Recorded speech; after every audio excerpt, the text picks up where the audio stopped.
La question suivante, comment un commerçant peut-il reconnaître un agent de recouvrement officiellement mandaté par la mairie et éviter les paiements à des personnes non autorisées? Effectivement, toute bonne structure a besoin vraiment de faire marquage. Donc, pour reconnaître un agent de recouvrement, d'abord, il y a deux éléments. Il a son badge. Donc, vous allez voir sur le badge le nom, son contact et puis sa fonction. Voilà, agent de recouvrement ODP, agent de recouvrement TCE, agent de recouvrement tasse de nuit. Maintenant, vous allez voir aussi les choisis. Les choisis derrière, c'est mis mairie de Songo, mais service contrôle.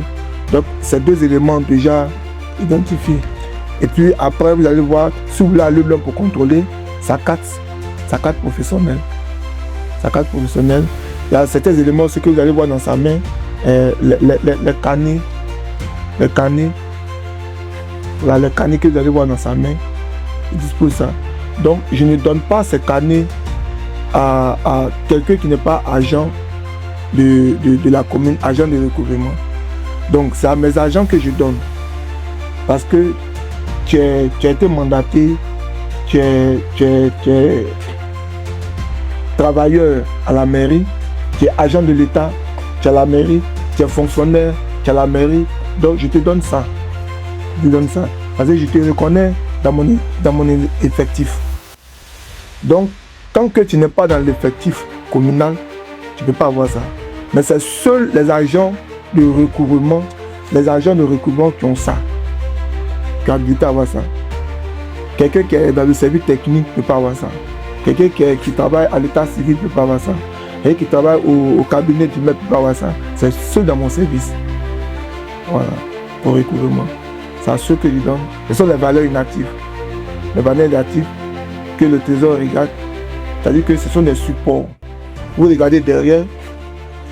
Derrière, ici, on met l'identité.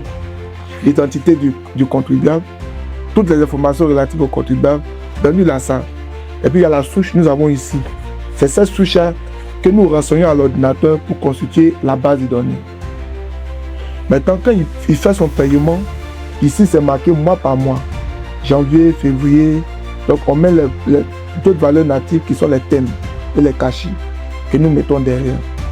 Donc quand tu remets l'argent à un agent de mairie, un agent de recouvrement, pour attester que c'est un agent, il doit disposer des thèmes et le cachet.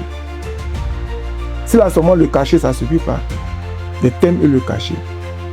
Alors que les thèmes, c'est seulement le trésor public qui donne les thèmes. Seulement l'État de Côte d'Ivoire. On va avoir les thèmes ailleurs. Donc, avant de te remettre les thèmes pour aller sur le terrain, c'est parce que tu es mon agent, tu es dans mon effectif, tu es un fonctionnaire de la mairie, tu es un agent de l'État de la mairie, tu es un contracteur de la mairie, tu travailles pour le compte de la mairie par rapport à mon service. Là, je te donne pour partir. Mais n'importe quel contribuable sur le terrain qui doute peut appeler. On peut se rendre à la mairie pour une vérification. Pour dire, il y a tel agent qui est venu devant moi, je doute. Est-ce que réellement il est agent de mairie? Nous allons confirmer par vrai ou faux.